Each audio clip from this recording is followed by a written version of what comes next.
சிங்கம் எங்க பாருங்க மேலும் மேலும் வந்து இப்போ ஃபர்ஸ்ட் ஒரு வாட்டி அசிங்கப்பட்டுக்கிட்டே இருக்கு. அசிங்கப்பட்டுக்கிட்டே தான் இருக்கு. ஒரு வாட்டியா 2 வாட்டியா பல வாட்டி அசிங்கப்பட்டுட்டு இருக்கு. கல்யாணத்துக்கு போனாங்க 2 பேரும் ஒரே மேட்சிங் ட்ரெஸ்ஸையும் போட்டு. இந்த மேட்சிங்கிறத வந்து என்ன சொல்றதுன்னு தெரியல. நம்மளோட பாரம்பரியம், தமிழ் பாரம்பரியத்தில் ஆரம்பத்திலேருந்தே யூனிஃபார்ம் அப்படிங்கிறது எல்லா காலகட்டத்திலையும் எல்லாத்துக்குமே ஒரு யூனிட்டி இருக்கணும். ஒரு யூனிட்டினா யூனிஃபார்ம் இருக்கணும். அந்த யூனிஃபார்மை மெயின்டைன் பண்றதுல என்ன தப்பு? தலைவரும் அண்ணி திரிஷாவும் ஒரு யூனிட்டியா இருக்காங்கங்க. அப்ப முடிவு பண்ணிட்டீங்க அண்ணி தான்றத முடிவு பண்ணியாச்சு. ஏங்க ஒரு விஷயங்க நல்லா ஒன்று தெரிஞ்சுக்கங்க. அண்ணிங்கிறது அம்மாவுக்கு நிகரான ஒரு மரியாதை கொடுக்குற வார்த்தை. புரியுதுங்களா? இப்போ ஜெயலலிதா அம்மா இருந்தாங்க, புரியுதுங்களா? அவங்கள அம்மா அப்படின்னு நம்ம சொல்கிறோம், சொன்னமா இல்லையா? சரி சரி. இவங்கள வயசுல சின்னவங்க கொஞ்சம். ஓகே. இவங்க வயசானவங்களா இருந்தா அம்மான்னு சொல்லலாம். சரி. ரெண்டாவது சின்னம்மான்னு சொல்ல முடியாது, ஏன்னா சசிகலா அம்மா இருக்காங்க. சரி, புரியுதுங்களா? இதெல்லாம் விடுத்து இப்போ திரிஷாம்மான்னு சொல்லலாமே.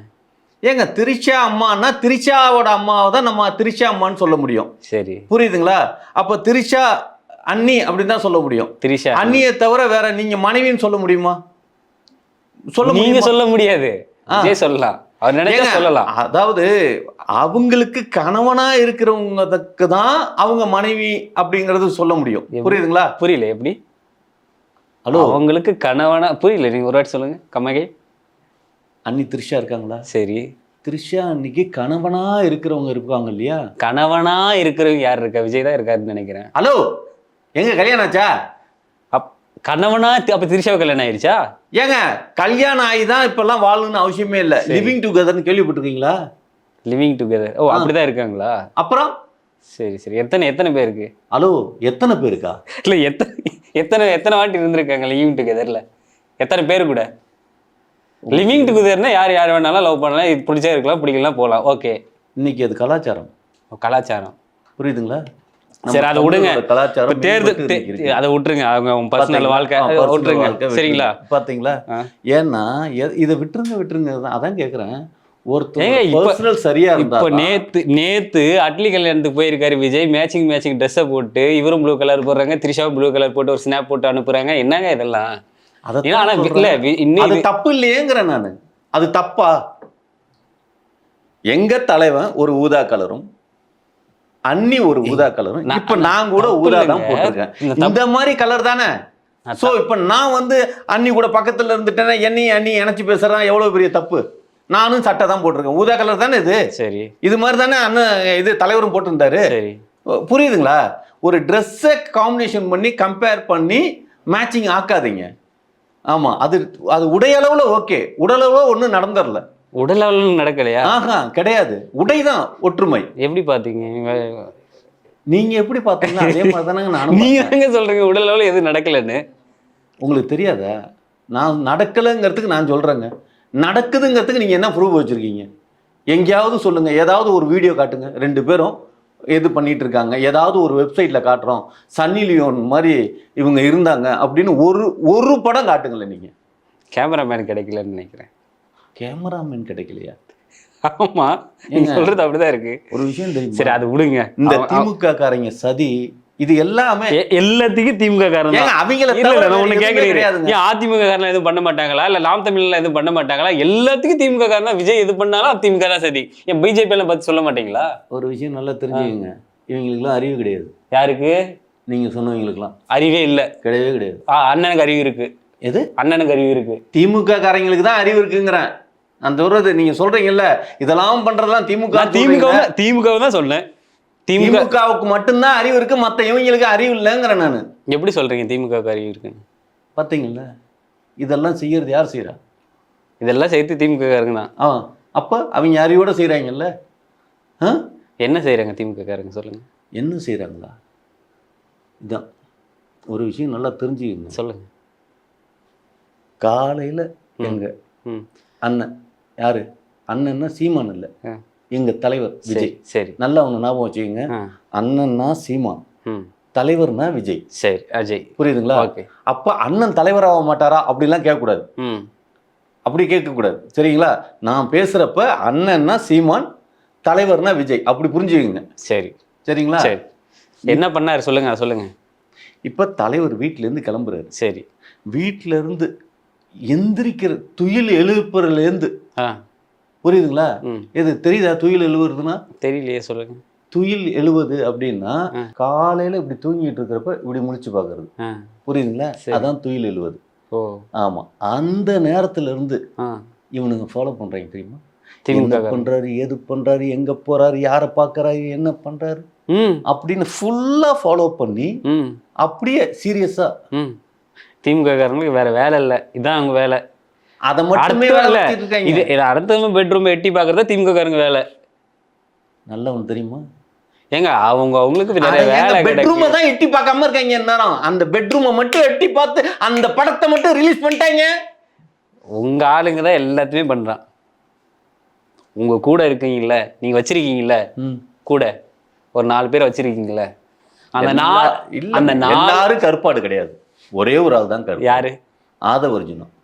அவர் மட்டும்தான் கருப்பாடு. ஏன்னா அவரு தான் வந்து திமுகவிலேருந்து நமக்கு வந்தவர். ஓ. புரியுதுங்களா? ஆமா. விசிகாவில் தானே இருந்தார் அவரு. ஏங்க திமுகவிலேருந்து விசிகாவுக்கு போனாரு, விசிகாவிலேருந்து இங்க வந்தாருங்க. ஓ, அப்படி இருக்கா? ஆமா. சரி. அதுக்கு முன்னாடி எங்க இருந்தார் அவரு? உனக்கு தெரியுமா? அதுக்கு முன்னால போனா, அதாவது மார்ட்டினுக்கு மருமகன் ஆகிறதுக்கு முன்னால வரைக்கும் நான் சொல்றேன். ஓ, அதுக்கு முன்னாடி இருந்து திமுக தான் இருக்காரு. திமுக காரங்களுக்கு ஜிங்ஜாக் பண்ணிட்டு இருந்தாரு. ஆமா. திருச்சியில திமுக காரங்க இருப்பாங்க இல்லையா? சரி. யாரு? சிவா, நேரு இவங்கெல்லாம் இருந்தாங்க இல்லையா? அவங்களுக்கு இவர் வந்து கைத்தடியா இருந்தாராம். கை இதை வேற மாதிரி போச்சு. சரி. இல்லைங்க, சொல்றாங்க உண்மை தானே.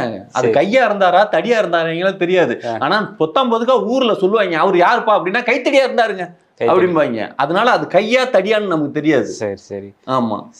ஆனா ஒரு விஷயம், ஒரு 11வது விரலா அவர் இருந்தாரு அப்படின்னாங்க.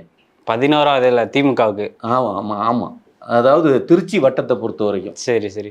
அப்ப கருப்பாடுன்னு இப்ப எல்லாருக்கும் தெரியுதுல, ஏன் மறுபடியும் வச்சிருக்கீங்க நீங்க கூட? ஒரு விஷயம் நல்லா ஒன்று தெரிஞ்சுக்கங்க. இப்ப புதுசா ஒருத்தர் வந்திருக்காரு. யாரு? ஜேபிஆர் உடைய மருமகன் சொல்றாங்க. ஜேபிஆர் மருமகனா? ஓ, சொத்து நிறைய இருக்குமே. அது எப்படிங்க பணக்காரங்களா பார்த்துக்க உள்ள சேர்த்துக்கிறீங்க? ஏங்க பணம் இருக்கிறவன் தாங்க மக்களுக்கு செலவு பண்ண முடியும். பணக்காரன் மட்டும்தான் மக்களுக்கு செலவு பண்ண முடியும். பணக்காரன் மட்டும். நல்லா ஒன்று தெரிஞ்சுக்கங்க. இப்போ எங்க தலைவர் தாஜ் ஹோட்டல்ல போய் சாப்பிட போறாரு அப்படின்னா, ஒரு பணக்காரனை கூட கூட்டிட்டு போனா பில்லு கொடுக்கறது அவன் கொடுப்பான். இப்ப பணக்காரன் இல்லாம யாரையா ஒருத்தனை கூட கூட்டிட்டு போனோம்னா பில்லு நம்ம கொடுக்கணும். புரியுதுங்களா? அப்ப பணக்காரன் எதுக்கு தேவைப்படுறான்? நம்ம திங்கிறதுக்கும் பேல்றதுக்கும் அவன் தான் பில்லு கொடுக்கணுங்கிற ஒரு இது இருக்குது. அதனாலதான் பணக்காரனுங்க எல்லாரும். அப்புறம் எதுக்கு ஆட்சிக்கு வரேன்னு அப்படிங்க? அப்படியே பணக்காரங்களா சேர்த்து வச்சு ஒரு பொது சேவை செய்யறது தானே நீங்க? எப்படி எல்லாருமே உங்க கட்சியில் இருக்கீங்க, எல்லாமே பணக்காரர் தான். அதை உங்களுக்கு சட்டம் ஜனநாயகத்துக்கு வந்து எலெக்ஷன்ல நின்று ஜெயிச்சாதான் அந்த கோட்பாடு வச்சிருக்காங்க. அரசியலுக்கு வந்தா எலெக்ஷன்ல நிக்கணும் அப்படின்னு. எலெக்ஷனே இல்லாம நம்ம அப்படியே போயிடலாம் தான். ஆமா. நல்லது பண்றது யாரும் எப்படி வேணாலும் பண்ணலாம். ஏன் எலெக்ஷன் நின்று தான் பண்ணுமா? அரசியல் நின்று தான் பண்ணுமா?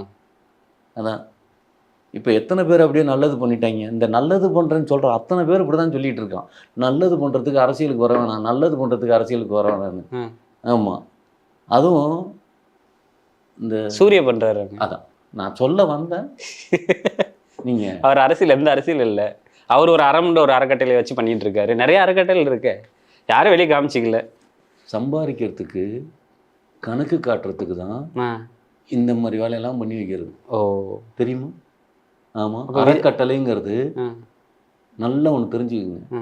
எல்லாரும் ஏன் அறக்கட்டளை வச்சுருக்கான் அப்படின்னா, நல்லா சம்பாதிப்பாங்க. ஐடி கட்டக்கூடாது.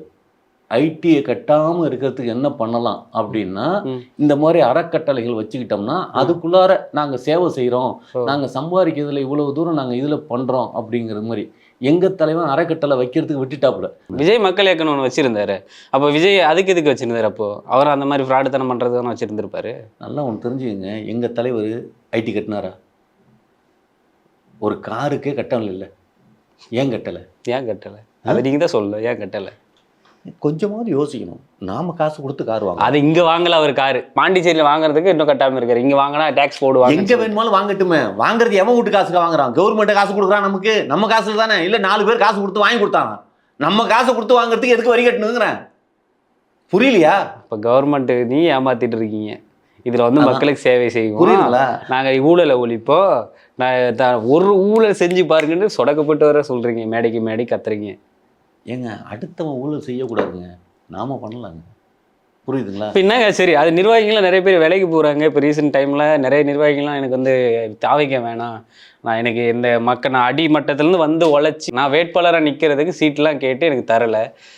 பாஜகவிலேருந்து நேராக வராங்க, அவங்களுக்கு நான் சீட்டு 4 சீட்டு 5 சீட்டுலாம் கொடுக்குறாங்க.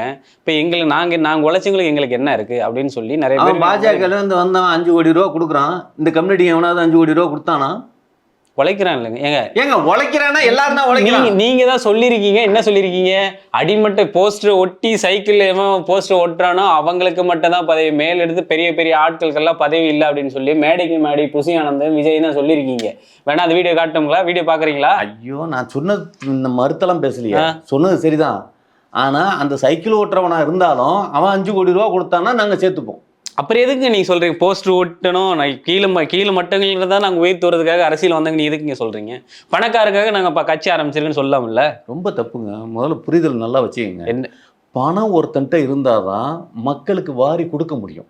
இப்போ எலெக்ஷன்ல ஜெயிக்கணும்னா எந்த கம்யூனிட்டியாவது பணம் வாங்காம ஓட்டு போடுவானா சொல்லுங்க? இவனுங்க இந்த தேர்தல் கமிஷன் வந்து பிடிக்கிறாங்களே, எது 60,000 65,000 20,000 அப்படியே வாங்கறதா இருந்தாலும் நீங்க எங்க கிட்ட நாளைக்கு புடுங்க போறீங்க பாத்தீங்களா? எங்க கிட்ட இருந்து எங்க உழைப்பெல்லாம் எடுத்துக்கிட்டு அதுல இருந்து சொச்சோன்னு இந்த 1000 ரூபாய் 500 அதை தான் கொடுக்குறீங்க. அப்ப காலகாலமா இப்படிதான் நீங்க